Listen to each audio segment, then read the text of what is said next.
Trouver dans ma vie ta présence, tenir une lampe allumée, choisir d'habiter la confiance, aimer se savoir aimer. Croiser ton regard dans le doute, brûler à l'écho de ta voix, rester pour le pain de la route et mettre mes pas dans tes pas.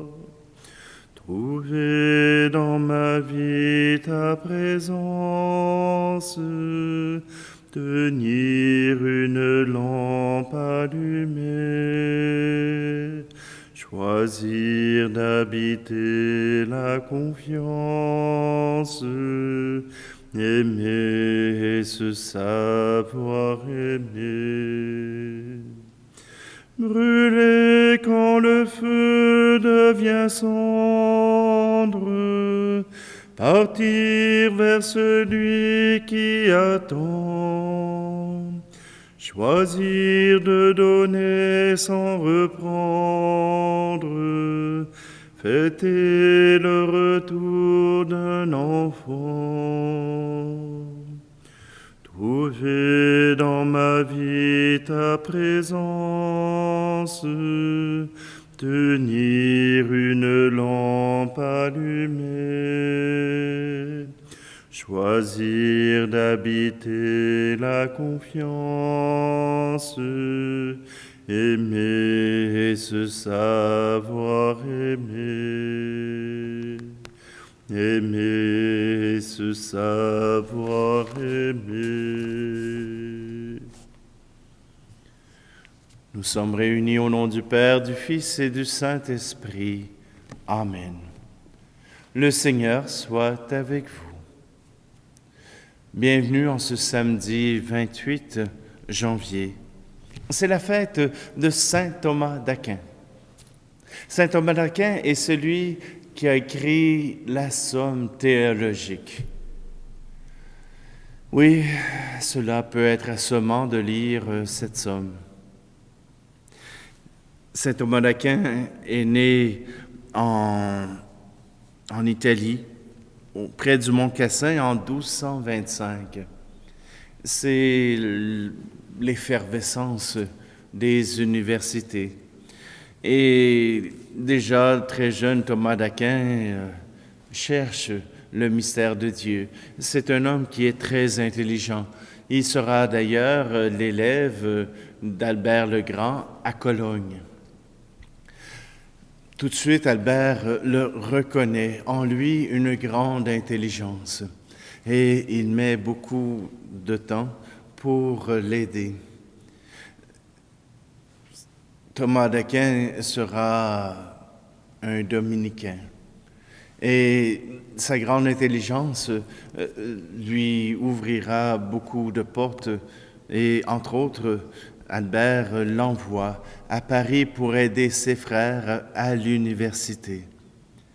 À peine quelques années, 4 ans, et il devient maître et professeur à l'université de Paris. On pourrait penser simplement que Thomas d'Aquin, avec sa grande intelligence, devait être un être absolument platonique. Même s'il a voulu travailler avec Platon, excusez la blague, Thomas d'Aquin avait d'abord à cœur de connaître les mystères de Dieu, avait d'abord à cœur de pouvoir transmettre son savoir, de transmettre ce mystère de Dieu. Et s'il a fait cette somme théologique, c'est simplement pour aider les débutants. Ce n'est pas la fin de la théologie, ce n'est pas l'aboutissement de la théologie, mais un livre de débutants. Pour Thomas d'Aquin, son désir d'aider les jeunes à connaître leur foi, d'aider ces jeunes universitaires à découvrir ce Dieu qu'il aime, c'était toute sa vie. Il sera prédicateur de l'ordre des Dominicains, mais c'est à 50 ans qu'il remettra son âme au Seigneur.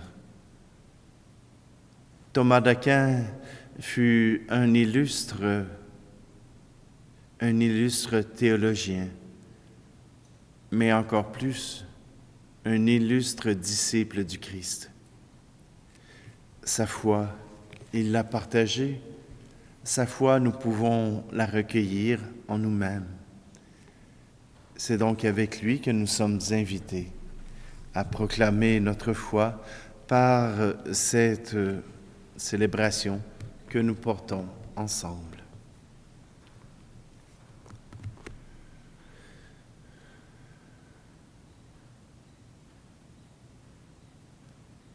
Seigneur, prends pitié de nous. Ô Christ, prends pitié de nous. Seigneur, prends pitié de nous. Que Dieu Tout-Puissant nous fasse miséricorde, qu'il nous pardonne nos péchés et nous conduise à la vie éternelle. Amen. Prions. Seigneur Dieu, tu as fait de saint Thomas d'Aquin un modèle admirable par son désir ardent de sainteté et l'étude de la science sacrée. Accorde-nous de contempler par l'intelligence ce qu'il a enseigné et d'accomplir ce qu'il a lui-même pratiqué. Par Jésus-Christ, ton Fils, notre Seigneur, qui vit et règne avec toi dans l'unité du Saint-Esprit, Dieu pour les siècles des siècles. Amen. Lecture de la lettre aux Hébreux, chapitre 11.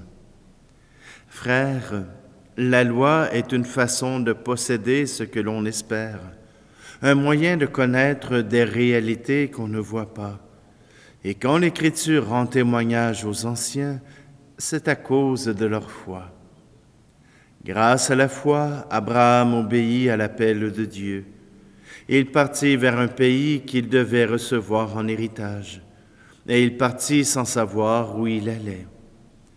Grâce à la foi, il vint séjourner en immigré dans la terre promise, comme en terre étrangère. Il vivait sous l'attente, ainsi qu'Isaac et Jacob, héritiers de la même promesse. Car il attendait la ville qui aurait de vraies fondations, la ville dont Dieu lui-même est le bâtisseur et l'architecte. Grâce à la foi, Sarah, elle aussi, malgré son âge, fut rendue capable d'être à l'origine d'une descendance parce qu'elle pensait que Dieu est fidèle à ses promesses. C'est pourquoi d'un seul homme déjà marqué par la mort a pu naître une descendance aussi nombreuse que les étoiles du ciel et que le sable au bord de la mer. Une multitude innombrable. C'est dans la foi, sans avoir connu la réalisation des promesses, qu'ils sont tous morts, mais ils l'avaient vu et salué de loin, affirmant que sur la terre, ils étaient des étrangers et des voyageurs. Or, parler ainsi, c'est montrer clairement qu'on est à la recherche d'une patrie. S'ils avaient songé à celle qu'ils avaient quittée, ils auraient eu la possibilité d'y revenir. En fait, ils aspiraient à une patrie meilleure, celle des cieux. Aussi Dieu n'a pas honte d'être appelé leur Dieu, puisqu'il leur a préparé une ville. Grâce à la foi, quand il fut soumis à l'épreuve, Abraham offrit Isaac en sacrifice, et il offrait le Fils unique, alors qu'il avait reçu les promesses et entendu cette parole. C'est par Isaac qu'une descendance portera ton nom. Il pensait en effet que Dieu est capable même de ressusciter les morts. C'est pourquoi son Fils lui fut rendu. Il y a là une préfiguration. Parole du Seigneur.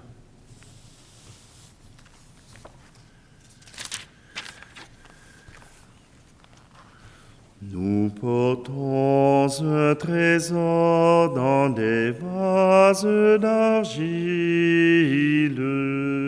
argile de nos corps, trésor d'évangile.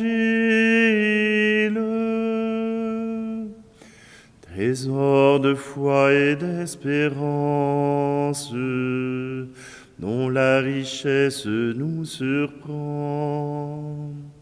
Trésor de vie et de présence, qui nous dépasse infiniment. Un trésor. Nous portons un trésor dans des vases d'argile, argile de nos corps, trésor d'évangile.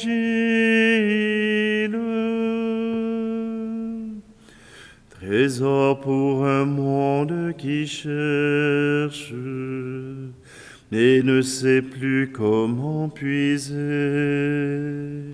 jusqu'aux racines de son être pour y renaître et te trouver un trésor. Nous portons un trésor dans des vases d'argile, argile de nos corps, trésor d'évangile. Trésor qui s'ouvre au cœur du pauvre, sitôt que lui parvient ta voix. Mais notre voix parmi tant d'autres est-elle assez l'écho de toi, un trésor? Nous portons un trésor dans des vases d'argile, argile de nos corps, trésor d'évangile. Trésor chargé de tes promesses, mais il faut pour le découvrir nous dépouiller de nos sagesses et te laisser nous revêtir un trésor. Nous portons un trésor dans des vases d'argile, argile de nos corps, trésor d'évangile.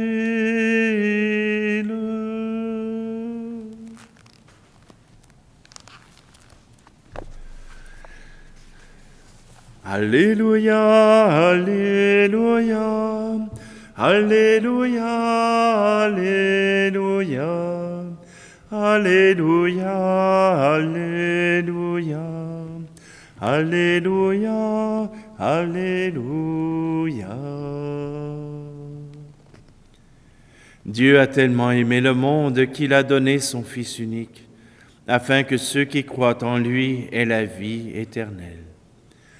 Alléluia, alléluia, alléluia, alléluia, alléluia, alléluia, alléluia, alléluia. Le Seigneur soit avec vous et que Dieu, Évangile de Jésus-Christ selon saint Marc. Ce jour-là, le soir venu, Jésus dit à ses disciples, « Passons sur l'autre rive. » Quittant la foule, ils amenèrent Jésus comme il était dans la barque, et d'autres barques l'accompagnaient. Survient une violente tempête. Les vagues se jetaient sur la barque, si bien que déjà elle se remplissait. Lui dormait sur le coussin à l'arrière. Les disciples le réveillent et lui disent « Maître, nous sommes perdus, cela ne te fait rien. » Réveillé, il menaça le vent et dit à la mer « Silence, tais-toi. » Le vent tomba, et il se fit un grand calme. Jésus leur dit, « Pourquoi êtes-vous si craintifs? N'avez-vous pas encore la foi? » Saisis d'une grande crainte, ils se disaient entre eux, « Qui est-il donc celui-ci, pour que même le vent et la mer lui obéissent? » Acclamons la parole de Dieu. La foi. La foi, on pourrait penser que c'est quelque chose qu'on peut cueillir par terre. La foi, c'est quelque chose qu'on peut cueillir dans notre cœur. La foi, c'est quelque chose... Non, en fin de compte, c'est rien. C'est pas quelque chose qu'on peut cueillir, qu'on peut attraper, qu'on peut acheter. Alors, qu'est-ce que la foi? J'aime bien l'explication que M. Jean Bossé, un laïc, professeur de foi dans les écoles, racontait. La foi, croire, ce n'est pas savoir. Croire, ce n'est pas savoir. Pour savoir, il faut, comme la science le dit, il faut un fait observable qu'on peut retrouver à travers nos sens. J'attrape une pomme et je la laisse tomber. Il y a un phénomène et je sais que si je recommence avec la pomme, elle retombera. C'est un fait. Je sais que la pomme va tomber. Mais croire, ce n'est pas par des faits. C'est un acte de foi. Vous savez que je suis dans une église parce que vous voyez toujours le même décor. Vous voyez que je suis devant une caméra tout seul. Vous voyez. Mais pour croire que je suis dans une église, il vous faudrait me faire confiance. Il faudrait qu'on ait un lien ensemble et que vous puissiez croire et me faire confiance. Parce que vous savez, aujourd'hui, avec les panneaux, avec ce qui est vert, on peut faire à croire n'importe quoi. Je pourrais avoir derrière moi un panneau et formater une image qui vous fait croire que je suis dans l'église. Pour savoir, il faudrait que vous soyez juste devant moi, que vous puissiez venir à Sherbrooke et dans l'église Saint-Charles-Garnier, venir assister à cette Eucharistie. Et là, vous sauriez que je suis là. Mais pour l'instant, tout ce que vous avez, ce sont des éléments qui vous rappellent qu'il est tout à fait raisonnable de croire que ce que je vous dis, lorsque je dis que je suis dans une église, puisse vous paraître raisonnable. Il n'est peut-être pas nécessaire d'être là, mais parce que, au fur et à mesure de notre relation, vous avez appris à me connaître, à me faire confiance, vous pouvez croire ce que je vous dis. Avoir la foi en Jésus-Christ pour les apôtres, c'est reconnaître ces signes qui se sont passés. Jésus qui est capable de faire des signes qui sont hors du commun. Et même quand il le voit faire taire cette tempête, ils ont encore de la difficulté à croire, à avoir foi en Jésus. On nous dit dans la lettre aux Hébreux que Abraham, Isaac et Jacob ont suivi le Seigneur dans la foi pure, sans jamais se poser de questions. Mais avant qu'Abraham arrive à croire que Dieu lui donnerait une descendance aussi nombreuse que le ciel, aussi nombreuse que les étoiles du ciel, aussi nombreuse que le sable sur le bord de la mer, voilà que Dieu a fait de petits gestes. Entre autres, permettre à Abraham de gagner des guerres contre des villages, contre des clans. Entre autres, de permettre qu'Abraham puisse être encore vivant. Permettre qu'Abraham puisse continuer de croire au même Dieu, même s'il n'est pas sur le même territoire. Croire pour Abraham a été une expérience d'apprentissage, faire confiance à Dieu. Si vous croyez aujourd'hui, c'est parce que vous avez vu ces signes, vous avez entendu ces signes à travers la parole de Dieu, mais cela ne serait pas suffisant si vous n'aviez pas vu vous-même des signes de cette présence de Dieu qui accomplit sa promesse de nous accompagner tout au long de nos jours. Avoir la foi, ce n'est pas avoir cette certitude, mais reconnaître les signes qui nous permettent de croire que cela est raisonnable, que Dieu existe, qu'il est là pour mon bien et qu'il veut mon bonheur. Voilà ce qui est ma foi. Voilà ce qui me permet de développer cette foi en Dieu, en l'être humain et dans le monde. Le règne de Dieu s'accomplit par des gestes de foi, et non parce que nous savons, mais parce que nous avons de grands signes et de grandes raisons de croire que cela est raisonnable, de faire confiance à Dieu.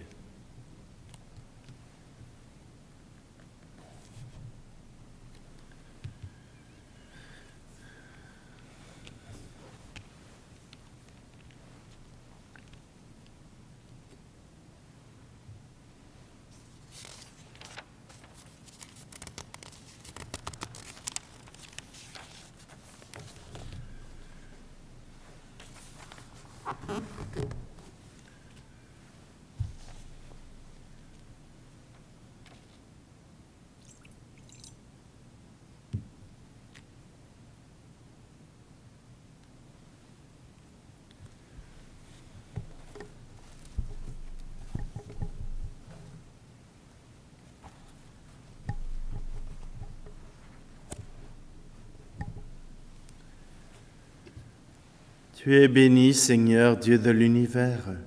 Nous avons reçu de ta bonté le pain que nous te présentons, fruit de la terre et du travail des hommes et des femmes. Il deviendra pour nous le pain de la vie.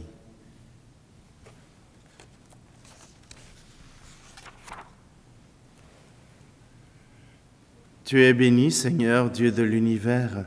Nous avons reçu de ta bonté le vin que nous te présentons, fruit de la vigne et du travail des hommes et des femmes. Il deviendra pour nous le vin du royaume éternel.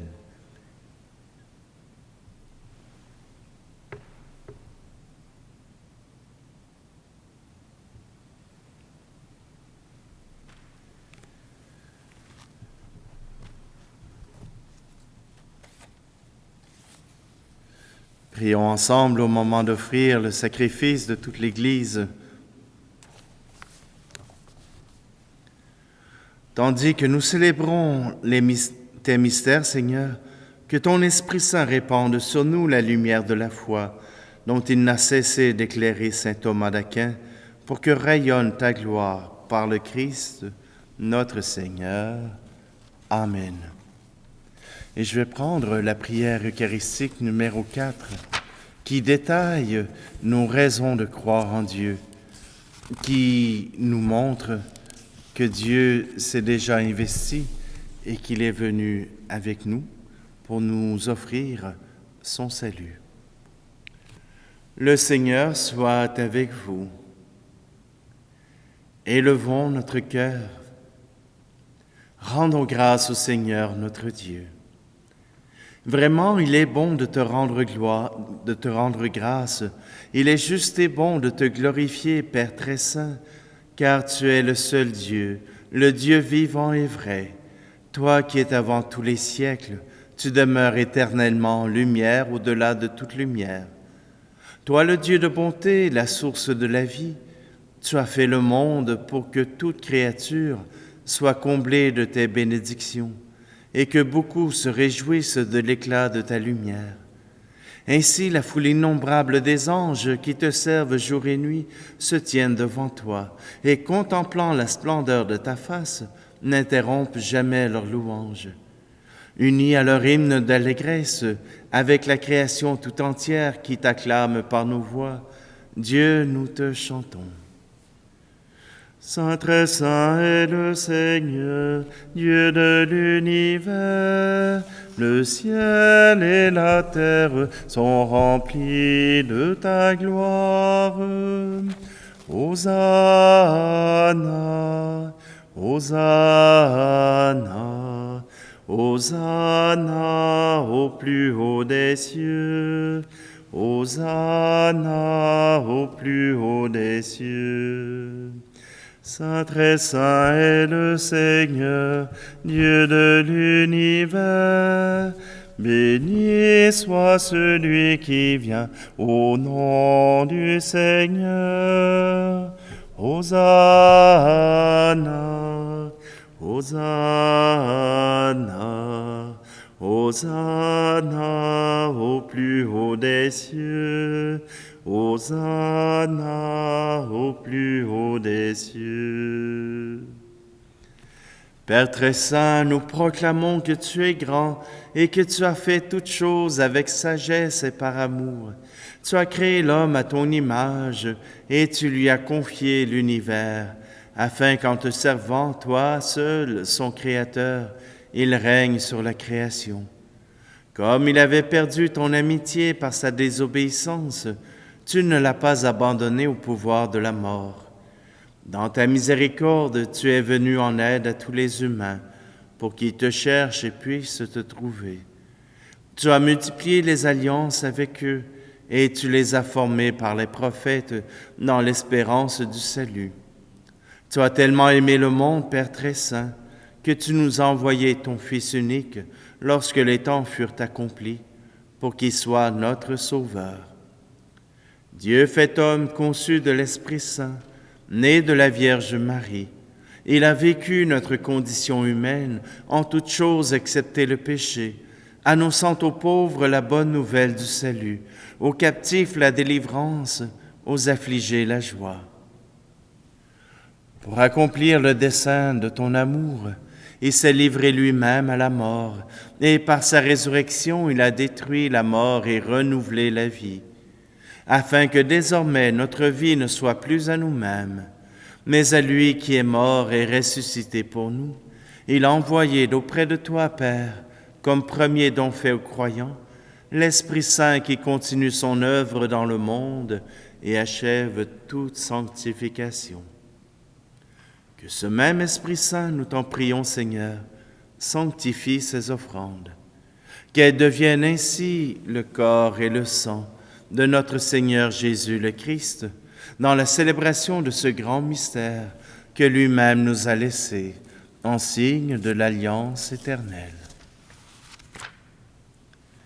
Quand l'heure fut venue où tu allais le glorifier, Père très saint, comme il avait aimé les siens qui étaient dans le monde, et les aima jusqu'au bout. Pendant le repas qu'il partageait avec eux, il prit le pain, dit la bénédiction, le rompit et le donna à ses disciples en disant, « Prenez et mangez-en tous. Ceci est mon corps livré pour vous. » Père, voici ton bien-aimé, voici ton Fils Jésus.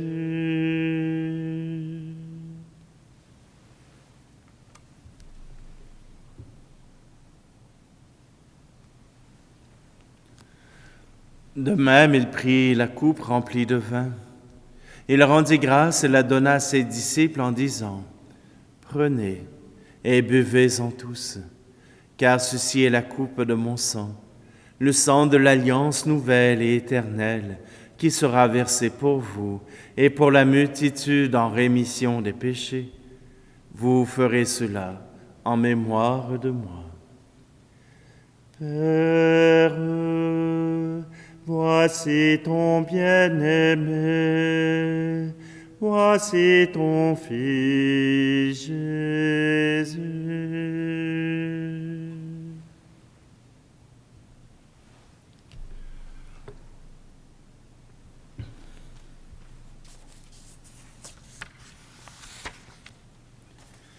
Il est grand le mystère de la foi. Nous annonçons ta mort, Seigneur Jésus. Nous proclamons ta résurrection. Nous attendons ta venue dans la gloire.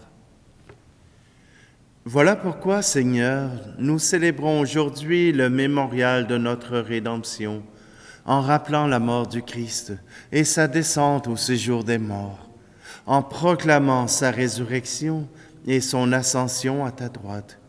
En attendant sa venue dans la gloire, nous t'offrons son corps et son sang, le sacrifice qui est digne de toi et qui sauve le monde entier.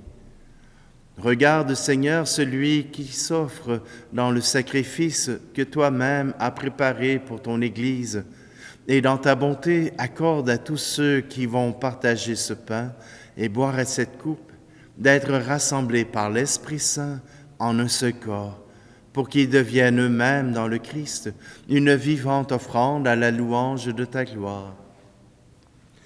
Et maintenant, Seigneur, rappelle-toi tous ceux pour qui nous offrons le sacrifice. En premier lieu, ton serviteur, notre pape François, notre archevêque Luxire et l'ensemble des évêques, les prêtres et les diacres, les fidèles qui présentent cette offrande, les membres de notre assemblée, le peuple entier qui t'appartient et tous ceux qui te cherchent avec droiture. Souviens-toi aussi de ceux et celles qui sont morts dans la foi et dans la paix du Christ, et de tous les défunts dont toi seul connais la foi. À nous qui sommes tes enfants, accorde, Père très bon, l'héritage de la vie éternelle, auprès de la Vierge Marie, la bienheureuse Mère de Dieu, auprès de Saint Joseph, son époux, des apôtres et de tous les saints dans ton royaume. Nous pourrons alors, avec la création tout entière, enfin libérés de la corruption, du péché et de la mort, te glorifier par le Christ notre Seigneur, par qui tu donnes au monde toute grâce et tout bien.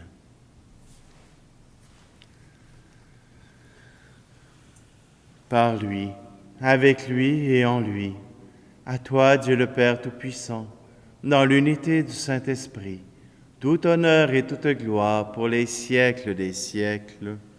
Amen.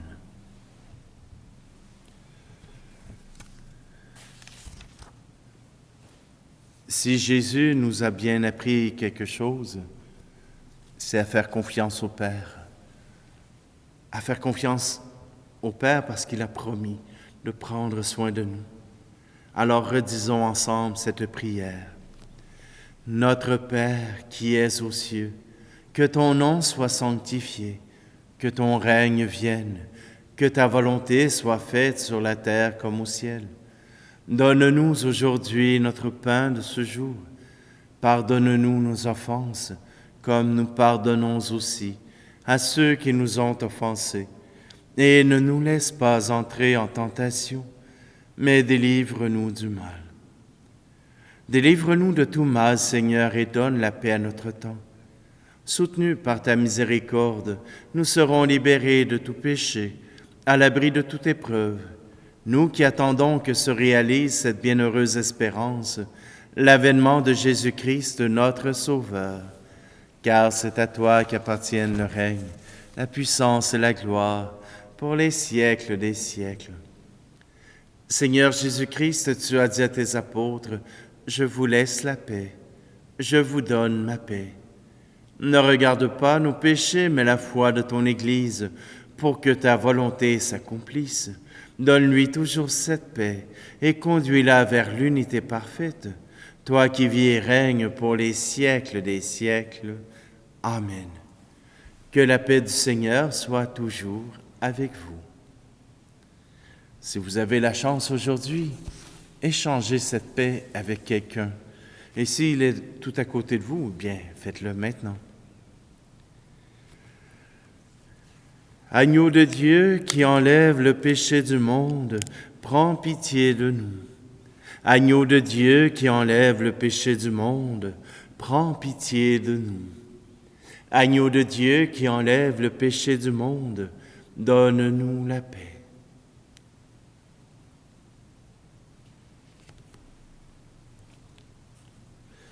Voici l'agneau de Dieu, voici celui qui enlève le péché du monde. Heureux, heureuses les invités au repas des noces de l'agneau. Seigneur, dans la foi, je crois que tu es présent dans cette hostie, dans ce vin, que ta présence puisse se faire en moi pour être un signe dans le monde d'aujourd'hui, et que ceux qui ne peuvent recevoir ton corps puissent recevoir ton amour.